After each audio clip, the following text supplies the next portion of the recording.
When the last time traffic backed up like that here? 1987.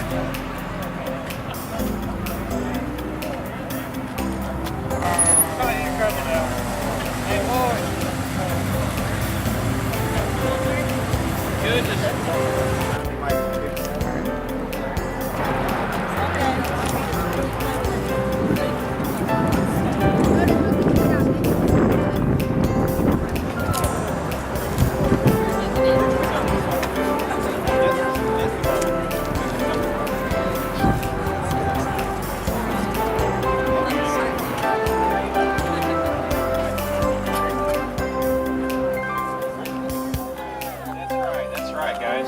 I really appreciate you coming out.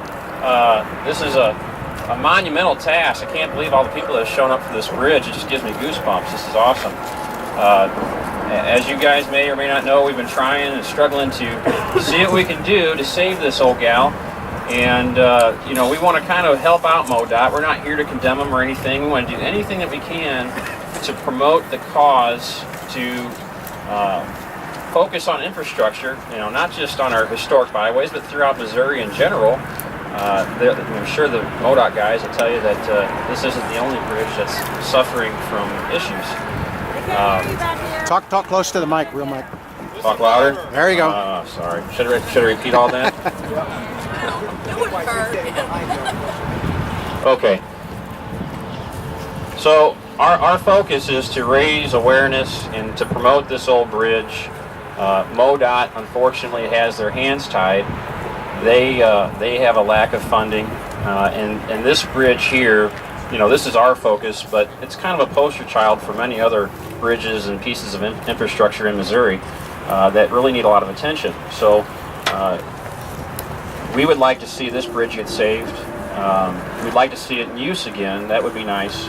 But ultimately, we'd like to see it saved to remain a piece of the canvas that makes up Route 66 and the Ozarks. I just can't say enough about this whole piece of this bridge. It just defines what it's like to drive Route 66 through the Ozarks, and people come from all over the world. We've got a lot of people here from all over the world right now. Can my people from out of the country kind of raise their hand? Wolfgang, where are you from, sir? Sweden. From Sweden? All the way from Sweden. I know Wolfgang, are you here somewhere? Wolfgang's here from Germany. I thought we had a couple other people too. Maybe they can't hear, but there's plenty of people here from outside of the United States, outside of North America. Last time we had the rally, a couple was just touring Route 66 from China. They just happened to come across us. That was pretty amazing. So it's just a testament that there's Wolfgang. He's standing up right there. There he is. Everybody wave to Wolfgang from Germany. So just, you know, Route 66 is one of those phenomenons that, you know, people come here from all over the world to visit, and I think it's important for them and for younger generations to preserve structures like these. Without being too long-winded, I'd like to pass the mic off to any of my colleagues like Jim Ross or Joe Sonneman, any of those guys. Jim, you want to come up and say a few words? Tommy Pike, wherever you're at, if you can make your way up to the front here, we'd like to hear from you too. Thank you, Rich, and thanks for being the spearhead for this whole deal. It's been pretty amazing. Those of you who have known me any time at all know that I've been preaching bridge preservation for about 25 years. And to say that having that preservation voice heard has been difficult, to say the least. I was absolutely stunned at the reaction to the closing of this bridge. For whatever reason, it has become a catalyst for the symbolism of Route 66 in all 8 states. And while it seems like it's kind of a tragic thing, and the future of the bridge is uncertain, the good news is that what's happening here today and what will ultimately happen with this bridge will go a long way toward raising awareness and accomplishing what ultimately needs to happen, and that is to hopefully create within the departments of transportation a whole new philosophy at the way they look at the historic bridges that represent our transportation history, and to take really, really hard steps and make hard decisions about saving these bridges.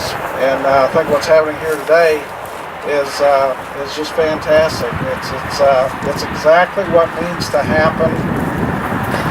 Everybody's involvement here counts. Don't think you made a trip out here just to be part of the crowd, because it all counts. Especially I would like to recognize Mary Martin. Raise your hand, Mary.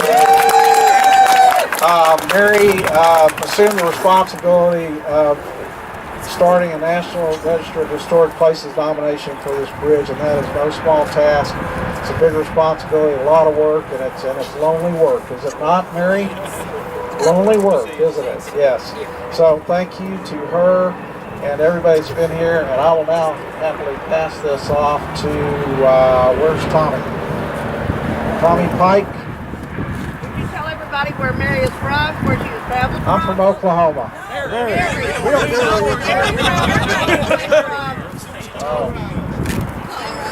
You want to know where you're from? Mary. Mary. Oh, Mary's from Colorado. Yeah. All right, here you go, Tom. It's nice to see the crowd here today. I hate to be the wet blanket on this, and there's a lot of people that's not from this state. But if you're from Missouri, you're responsible for this, because last August you were asked to vote for sales tax to help the roads. Now then, it's happened to one on 66. There's a piece of the Springfield paper Thursday.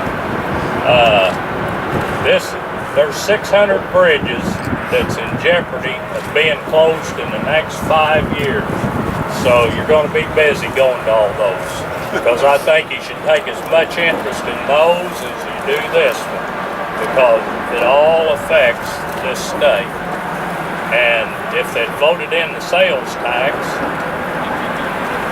this was one of the projects that was in there.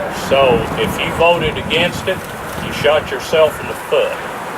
It's kind of the bottom deal. And if anything comes out of this, the poster child or the model for this is the Devil's Elbow Bridge. And I talked to the engineering company, and from the time they started applying for grants, Pulaski County and the commission did, till they dedicated it a year ago, I believe in February, it was 10 years. Another fella that lived up there said they was talking about it 10 years before they started applying for the grants. So hope it's not 20, because as I look out over the crowd, there's going to be a bunch of us that are going to be around to see that. I mean, that's kind of morbid, but it's the truth. But this is going to be one of those projects that's going to take cooperation between probably the county and MoDOT and a lot of understanding, and we're not happy about it. I come across this on our motor tour in September, and wife stopped up there in the middle. And I told her, I said, wonder how much longer this bridge has got. And she said, well, looking out the window, it don't look like it's got much. And sure enough, it didn't have much.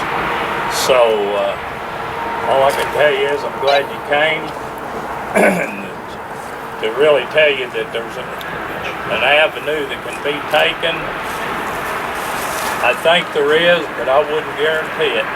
All I will say is that the wheels of government grind slow at best, so it's not like we're going to be crossing this in the next couple of years anyway, I'd say. If I won the Powerball, it would be, because I would pay pictures. It's funny how they come up with Ferguson money for El Sharpton. I have a question. Is there any place that you can donate money to fix the bridge, and do you know how much it's going to cost? Well, we've got some MoDOT people here, and I hate to bring them up here. I don't see any trees around close. Nobody's got a rope, so I think it's safe. They can speak more to what the expense will be. It's not, well, there's about 3 avenues, and the number one priority is getting traffic back through here. But this is a blue route, if you know what that is. In case there's an accident right over here, they use this as a detour. There's a fire station at Hazel Green right up here, and the gentleman that lives up here, I'll ask, is David Dickey here? He's called me. He had a lot of good information. The fire station, they had a fire, and they came down here to this access, filled the tanker truck. They did. This time they had to go 5 miles out of their way to fill the truck. The house burnt, but they saved the houses around it. They didn't catch on fire. So I guess there was a plus to that. The people that lived around the one that burned. But, you know, this impacts a lot of people. There's a gentleman owns property on both sides of this river. He can't get his tractor from over there, over here, without going to the interstate. You can't drive a tractor on the interstate. So he's kind of blowed up there. So, I mean, you know, there's lots of personal stories that's involved with this, and some are sad and some's pitiful. But all I know is we just have to stay the course till we get to an outcome that we can all live with.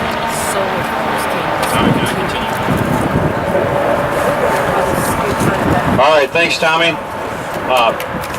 Helen, is it Helen? Helen, what do you want to talk? Yeah. Okay, go ahead, Helen. My name is Helen Pittman. Closer, I own closer 90 and loud. acres right here. I have a mile of river frontage. There's no signs out, but I've got a campground here and it's open. But I really wanted to give the military a chance to come out and camp without a lot of public. So I've already made my web page, I've advertised, and now all that's different because now you can't get here. And I just feel like it's a real disservice not to be able to let our military people come and, you know, while they're on base and have some private time on a nice river. And it's sad. I wish there was something we could do about it. I wish there was a way we could like either raise the money or some way. There's got to be a way. If you're willing to work at it, or somebody's willing to work at it, or everybody, there's a way to fix it. Thanks a lot, Helen.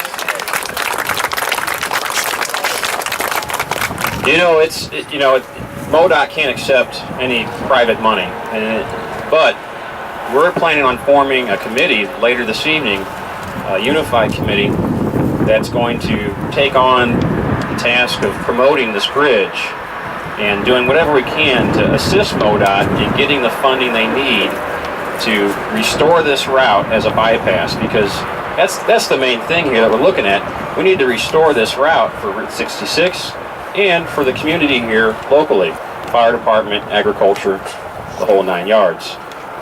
We would like to see the bridge stay in place, of course, and so our motive is to raise awareness, to get them to a point where they can get funding and keep our bridge and hopefully repair it to where they can be put back into use. If not, then MoDOT will have to come up with a different alternative to make things happen. I'm sure they want to get this route restored. It's a big inconvenience for people to drive around the existing detour. I'm not sure how many extra miles they have to go out of the way, but I'm sure it's a lot. So Ed Klein wants to add a few things. Ed happens to be a pretty good Route 66 icon. He has some historic property in Kansas, and I'll let him introduce himself. I'm going to speak really loud so people in the back can hear me. To build off of what Tommy said, my name is Ed Klein. I'm with Route 66 World. I have a little website. I've been doing preservation work, what I can do, for about 6-7 years. I've been told no so many damn times that I'm too stupid and stubborn to sit there and listen to anybody. We're all here because we want to be here. Nobody is forced to come here. We're all here, and it costs us a lot of money to get here. And there's people that are here that spend a lot of their money to be here just to stand on a bridge. My thing is that when MoDOT tells us no 5 times, maybe we'll listen. Don't ever take no unless it's told to you. Don't ever assume no. And the thing that I've been doing this for about 6-7 years, this is the biggest project I've seen a grassroots efforts done. No organization has taken spearhead of this. This was one idea from one guy. He ran with it. We all love Rich. We all got on his back to be part of this because we trust him, we know him. We see so many people in this audience here that we all know each other. It's like a big family. It's dysfunctional enough to be functional, but it's a family, okay? Amen. And one thing I know for a fact, there's always a way. So I'm gonna go down fighting. This is not just about me, this is about we. This bridge should be the first of many. I know there's 600 in Missouri or whatever. I only care about this one right now. Once this one's done, then we worry about the next one. So I'm sorry if I am offensive and upset people, but I'm not going down. And I know a lot of people I talk to on the phone all the time, all the IMs, all the texts, all the emails, all the Facebook posts. Everybody is just as much heart as I do in this. And I'm telling you, there's some people that put me to shame. There's some people that put a lot of us to shame who bust their ass for this. And I'm sorry to get so, up in your face about it, but I'm not backing down until we're told to back down. And this has got to be, something has to happen here. So let's just not motivate the people the right way of doing it, how we think it's good for MoDOT and for the Route 66 travelers. So, and that's all I'm going to say about that. Thank you. Thank you, Ed Klein. Michaela, Miss Route 66, we're going to let her get up here and speak a few words. She's, where are you from, Michaela? Hi, as you said, I'm Michaela Carson. I am your 2015 Miss Route 66, and I am a college student currently. I go to Lindenwood University in St. Charles, Missouri. I was crowned back in August, and let me tell you, as soon as I got this title, I knew I was going to be in for a trip. Route 66 is iconic. There are so many faces, there are so many places that are associated with it. It represents the heartland, it represents a period of American history that we really need to fight to preserve. The Gasconade Bridge is one of 24 steel truss bridges left on Route 66, and it's unique because of it's got 3 different types of trusses on there. And it really is a thing of beauty. It's something worth preserving. It's something that people come, like it was said, they come from all over the world to come see this route. So I, for one, am really proud that I get to be a part of this, and I want to thank each and every one of you for coming out to lend your support, for lending your voices, because you should never, ever doubt the power of a group of people with a lot of determination and one goal. So thank you, keep fighting, and let's make this happen.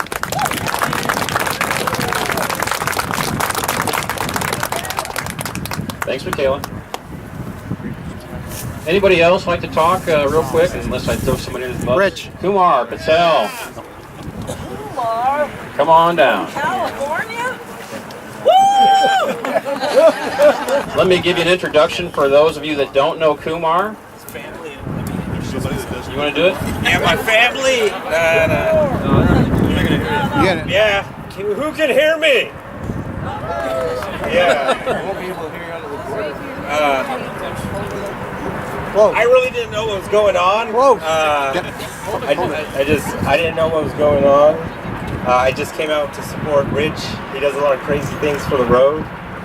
Vote for him for president of Missouri 66 Association. You know why? Because look, we got people coming all over from the world for this man. And I didn't know what was going on until I came about 1 o'clock, came from the east side of the bridge. And I'm on the other side and walked the bridge. It needs work. And they'll save it. You guys are doing a lot of work to save it. So it's a rarity. In California, this kind of stuff is limited. But out here, this stuff is sacred. Look at everybody here rallying. Okay, I'm done.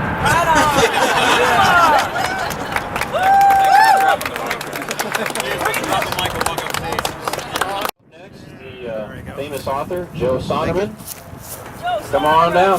Come on down. Wow. Who, by the way, I was Miss Route 66 in 1979. Nice. So, at any rate, I've been kind of standing back here listening to the other folks talk, and I prefer to take a positive tact. Yeah. All right, negativity of any sort is not going to save this bridge.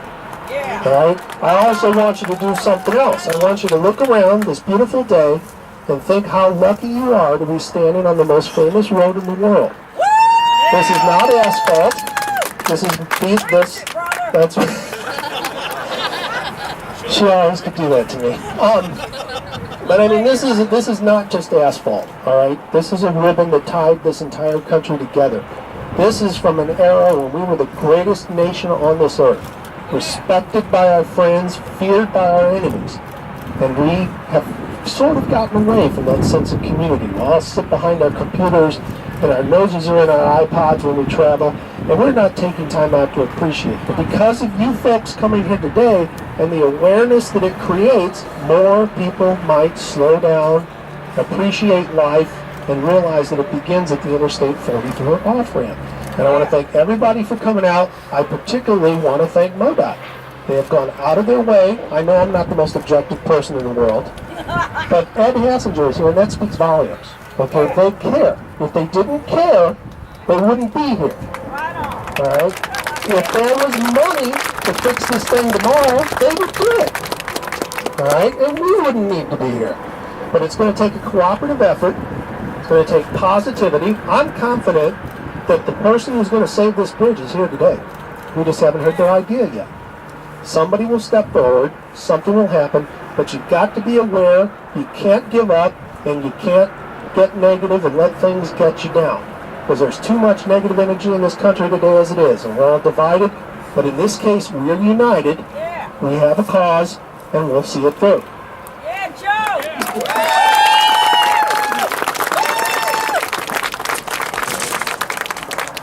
I couldn't agree more. Joe just summed it up beautifully. Who else out there would like to take a turn at the mic? I know there's a lot of locals here. I'd like to hear from you. Anybody? Don't be scared.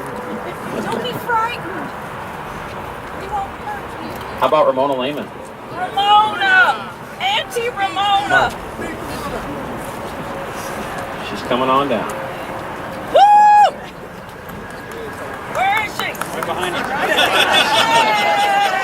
Give a couple more seconds. Here's Ramona Lehman. She owns the Munger Moss Hotel in Lebanon, Missouri. Hello to all of you, and thank you all for coming. Closer. Closer, pardon? Closer? That's better? Okay. My husband and I run Munger Moss Motel. We have been here 44 years. When I start thinking about this place, I think this place has been here since 1922. That's over 90 years. I've been here 44 years, and then I think, how many people have I met that come into my motel? And it's hundreds, it's thousands. How many people have driven this road? It's hundreds, it's thousands. This bridge is one of a kind. This bridge is important because this is what our friends from Europe, from Australia, from New Zealand, from Brazil, from every state in our country, Canada, they look for this. This is something that makes Route 66 unique and special. Yeah, we know everybody's broke, but somehow we hope everything can work together. You know, our cry is, don't take it down, don't close it off completely. Let's work on a way to get it going again. And I think everybody working together, everybody trying to think of different ways and so forth like that, some way, somewhere, somehow, it will come to be. And then we'll have a big party and celebrate it's real. How about that? Thank you. Thank you, Ramona. Thank you, Ramona. You made me cry. Here comes Bonnie Wilson. Hi everybody, I'm not any big wig or anything. I live here and this river is a legacy to my children and my grandchildren. We float it all the time. This bridge to me is let's take out at triple bridges. That's what it is to me. You take it out of here, well we have 2 bridges. It doesn't make any sense to me, so I don't want you to take away a part of the legacy of my children. That's what I say.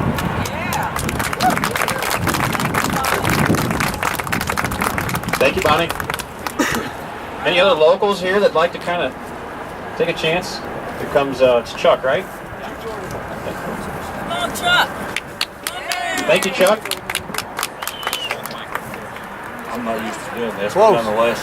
I'm from Lebanon, born and raised there. Closer. City council there. And I've spent 27 years working in Fort Leonard Wood, driving back and forth. This was my escape. You go at work all day, you get out on the old road coming back, down the window, put on some old rock and roll, and you come home. Come home to your family, come home to your wife. You just change gears, gives you a chance to mellow out, and that's what we need to do. Over there is the fast pace you see going by. This is the slow pace. This is where you relax. This is where you come to go back to your roots and gets easy to go again.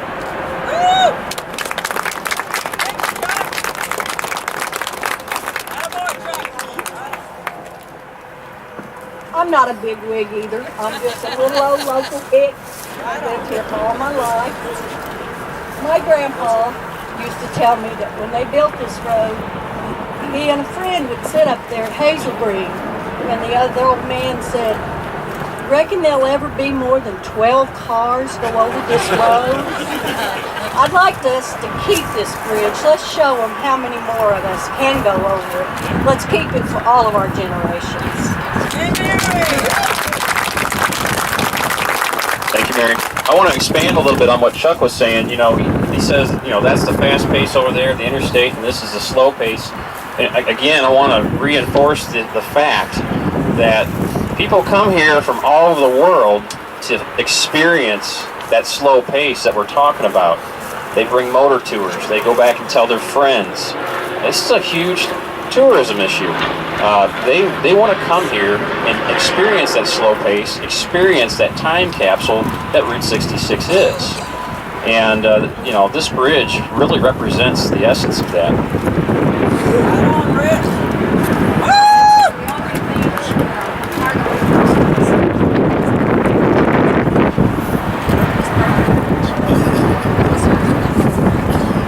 That's right.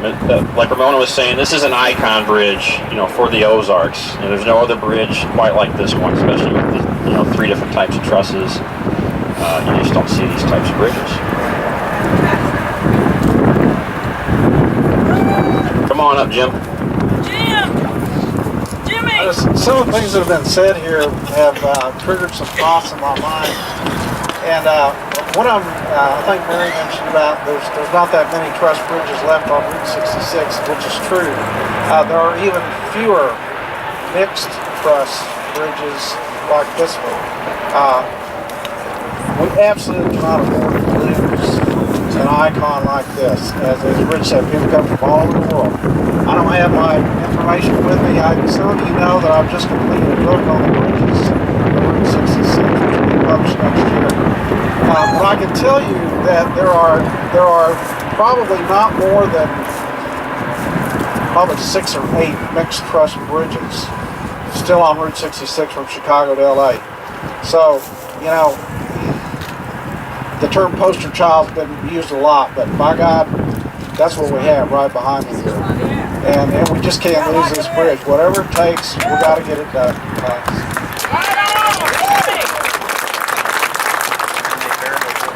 Come on up, sir.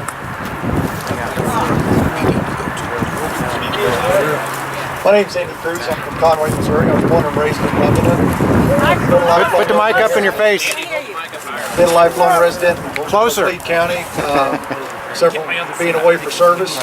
I just recently fulfilled a lifelong dream of having my own museum. Started a military museum. I started collecting stuff when I was 9 years old. I now have a couple vehicles, and I do a military display every year in Lebanon in front of First Assembly of God on Memorial Weekend. I'll be there this year as well. One of my dreams was to be able to drive my first military truck from my home, which my backyard connects to Route 66 in Conway, to Fort Leonard Wood, because I'm wanting to do stuff with the troops at Fort Leonard Wood. I'm a wounded warrior, and I was wanting to get involved with some of the activities and stuff for wounded warriors and service members coming home from war. My son, he's a wounded warrior.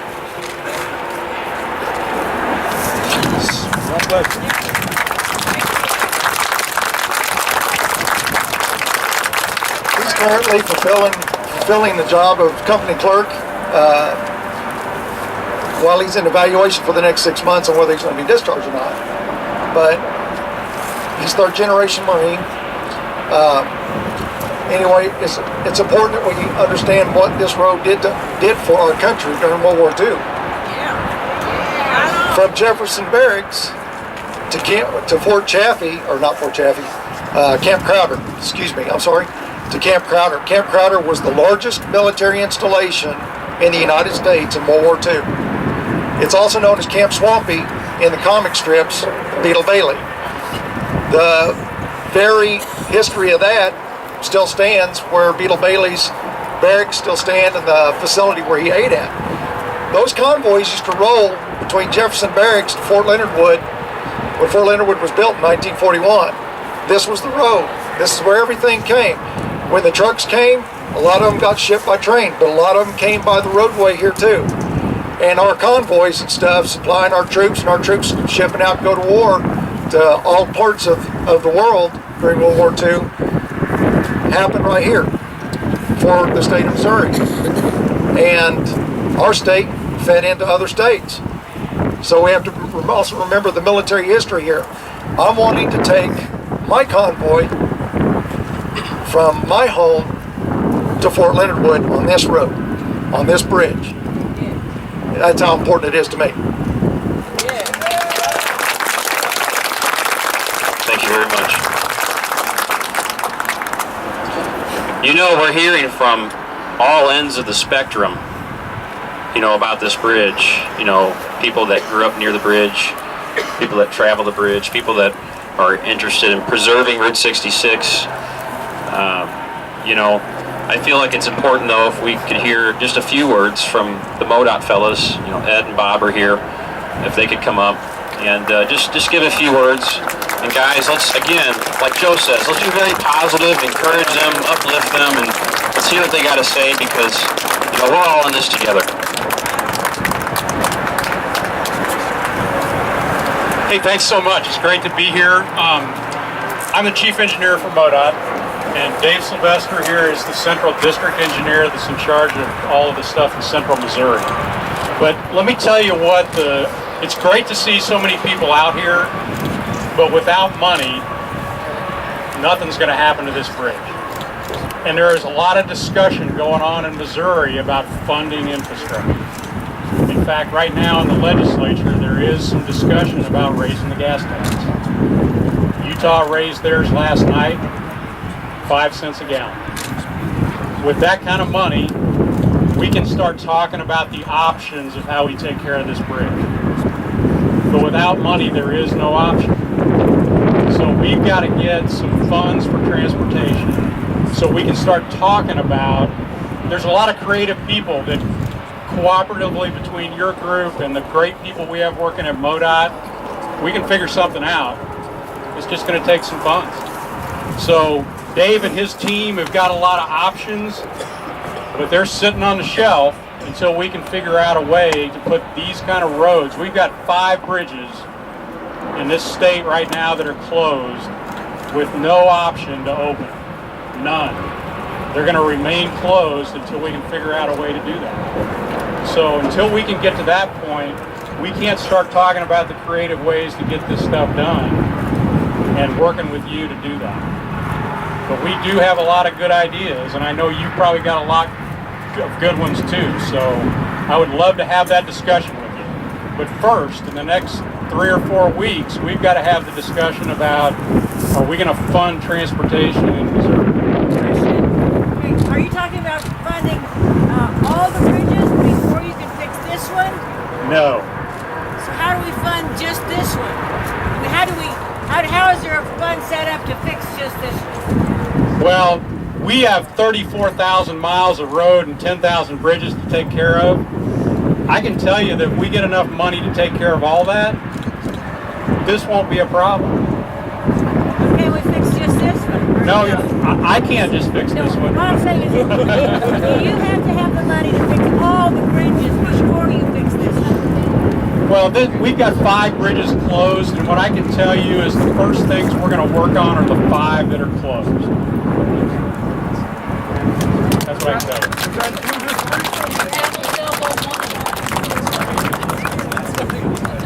So thank you all. And Dave and I will be around if you want to talk later. We're going to hang around so we can have a good discussion. So thank you guys. Dave, you want to add a few words to that at all?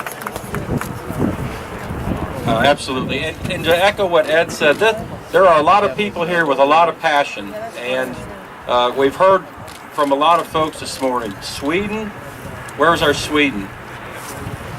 Germany, I know Germany is here. And I heard Colorado. From Ohio. Anybody here from Missouri? You know, seriously, this is a great opportunity when a group gets together like this. And my responsibility with the 600 people that work for me in the 18 counties here in the center of the state, this doesn't make us happy.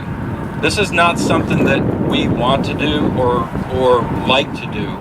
And when they came to tell me we're going to have to close this, we had a long conversation in my office, about six or seven of us, to figure out what other ways can we go about without having to close this. And that conversation just didn't come around to a good final answer. And so we had to do this. And then we came and inspected it, and the inspection report, as you all know, didn't come back very good. And there's a lot of work that needs to be done. And I've heard people say, MoDOT, how could you let this bridge get in this position? How could you let it get to this state? And Ed mentioned it. There's 10,000 bridges. I've got 15 guys that work on almost 1,000 bridges in these 18 counties. And they've got to work on them from painting them to taking care of structural members. So they've got a lot to do. And if we put them all on this bridge, it would take a long time. And then there's a lot of other bridges that wouldn't get any work. And so that's how those conversations come around. We just have to make a hard decision.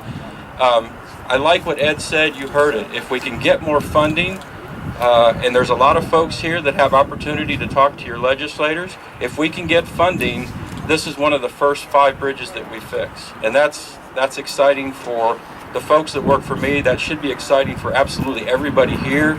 And a lot of folks that aren't here that do support not only this road, but support being able to get from Chicago to Los Angeles on pretty much the road that built this country from east to west. So, as Ed said, we will be here for however long we need to talk to folks. You know, and something like this, I met Stephanie a little while ago. She's got a business on one side and has to get to the other side. And so we've got folks that are inconvenienced by something like this. And again, we don't take that lightly. We've got to figure out how do we work with folks to do that, to get around and minimize their inconvenience. So again, thank you. We do appreciate all the passion that everybody has, and we'll be here. Yes, sir. Good question. 1949, there was a wreck on this bridge. Car hauler broke into driver and the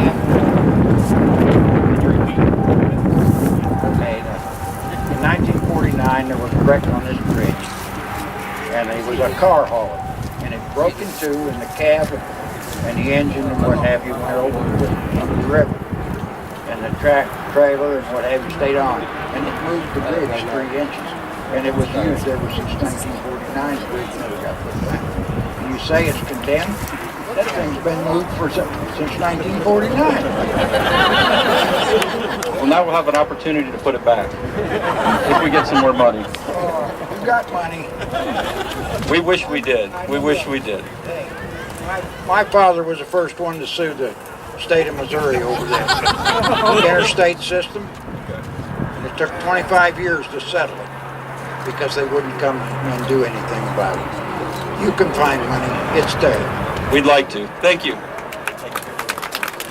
You know, I'll expand on that a little bit too. We know, we want to stay positive, but we know, I mean, well, for certain that this is a sore spot for some of the people that live here and have this interrupt their lives, you know, especially for the farmers. I mean, it's just a fact of life.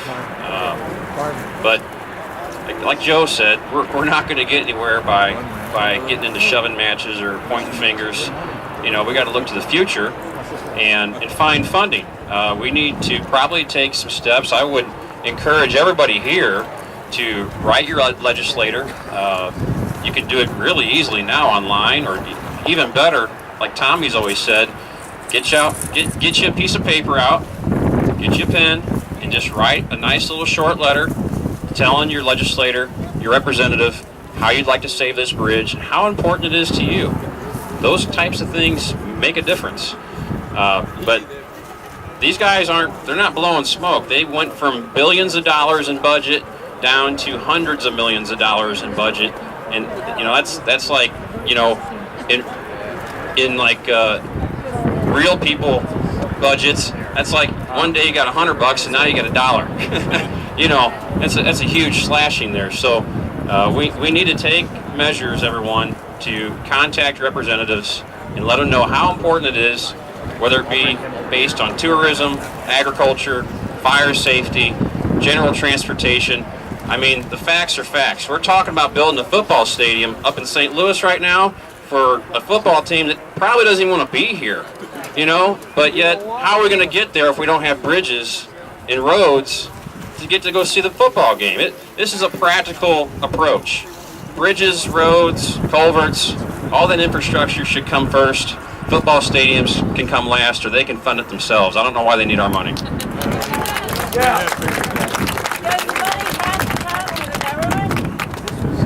Helen, unfortunately, I can't answer that. I don't know if Ed or Dave can answer that, but I know it can't come from a private source. Ed, Helen wanted to know if the money has to come from a government. Do you want me to answer that? Well, I don't have the knowledge on answering something like that.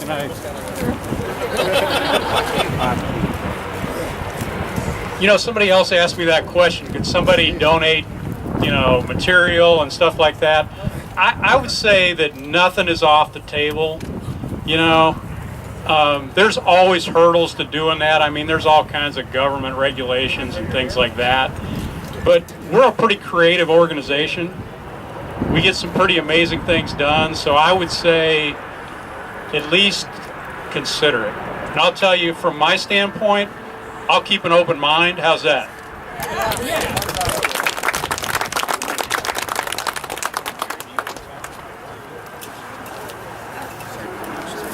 Everyone talks about how great I've been for this whole movement, and I'll just tell you, I'm the front man.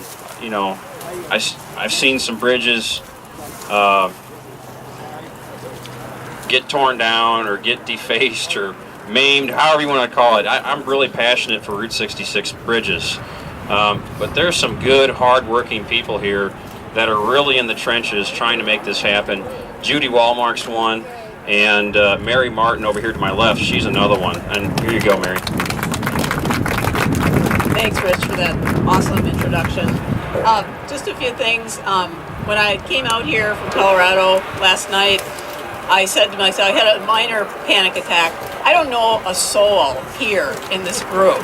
And now I have all of these friends. This is the most awesome thing. It's been quite a journey putting together some National Historic Register documentation. Had a lot of support from Rich, of course, from Ed, from Nadina, who's hiding over there. Nadina, raise your hand. There's Nadina. She's done a lot of work behind the scenes.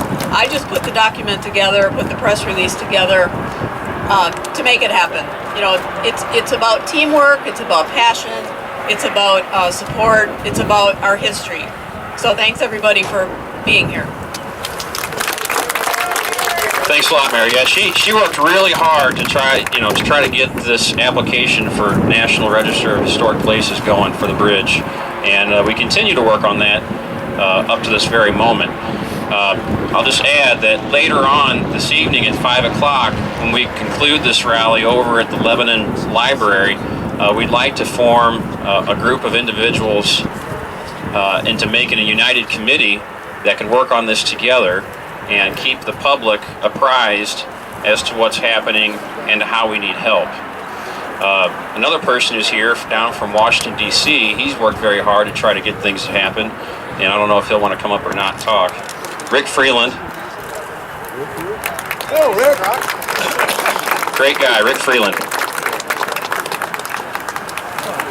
It was 3:30 this morning when I got up to catch a plane to get here. I landed at Tulsa at noon, and I just now, 15 minutes ago, rolled in. Sorry I'm late. Sorry I'm late. When Rich told me about this, I live in Washington, so I'm about, not Washington, nobody lives in Washington. I live just outside of Washington, about 20 miles outside. And I decided that for our part, and that's the Route 66 Alliance and the Federation and a number of other organizations that we're working with, that I was going to go down and actually try and talk to the senators and congresspeople down on Capitol Hill. I had to go to 4 different buildings to do it, but I talked not to the senators and congressmen because they don't want to talk to you one-on-one unless you've scheduled it months in advance. I talked to the transportation people, and I asked them to please look into it. I took Rich's thing that he put on the internet, took it down to Staples, had it bound and a nice cover on it, nice Route 66 Missouri shield on the front, and walked it down to the 2 senators and the 2 congresspeople that represent the districts here in Missouri. And the idea was to go from a federal point of view, and in follow-up this past week, I went back to them and asked them what's going on. And they said, well, you know, right now, the Senate and the Congress and everybody else, we're having troubles getting things done. And I said, really? And they said, look, the best thing for you to do, go ahead and keep talking to us and keep asking for federal grants and federal funds and so on and so forth. But the best thing to do is what we're doing right here. Get the local senators, the state senators, the state congress people, get the locals involved and get the money and the horsepower right here in town. We've done this once before with the Devil's Elbow Bridge. I came prepared to talk later on today at 5 o'clock to the committee about the Devil's Elbow Bridge and how it's here in Missouri. You figured out some MoDOT money, you figured out some private funding, you got some money from the National Park Service. It came from all over the place to get the bridge reopened. And I'm not saying I'm not going to keep trying in Washington, but it's swimming against the current out there. Here, at least you're dealing with locals and people that it truly affects. So that's why I'm here, not just pounding on people's doors in DC, but actually coming here and trying to work with the local government to get this bridge reopened. We don't want to tear it down. We don't want to rebuild it. We want to get it. We don't want to repair it. We want to God damn it! Wait a minute. Repair, don't replace. Thank you. That's what we want to do with this bridge. So that's why I'm here, and I'm going to keep at it until we get this bridge fixed and open again. That's awesome. You hear that? 3:30 in the morning, gets on the airplane, flies down here, and hightails it to this rally. That's dedication, guys. Yeah, that's the Tulsa time. Yeah, that's real dedication, and that's just a small representative of the Route 66 community and how much we care about what goes on our road. So thanks a lot to Rick. He's really pushing hard. Yes, Helen? Sure, come on up. Anybody? I want to encourage any locals. This is your opportunity right now to get up here and make yourself heard. There's people in the audience that are part of our legislature that want to hear what you guys have to say. So it's now or never. I mean, you're here, we're all here. We all want to hear what you have to say, whether you have a farm or a house or you grew up here as a kid, whatever your story is. We want to hear it today, guys. Thank you very much. I'm sure I've already told you about my passion for this campground and the military and anyone else who's responsible. But I play music. I play the guitar. I have a tailor. I've got $20,000 of PA system.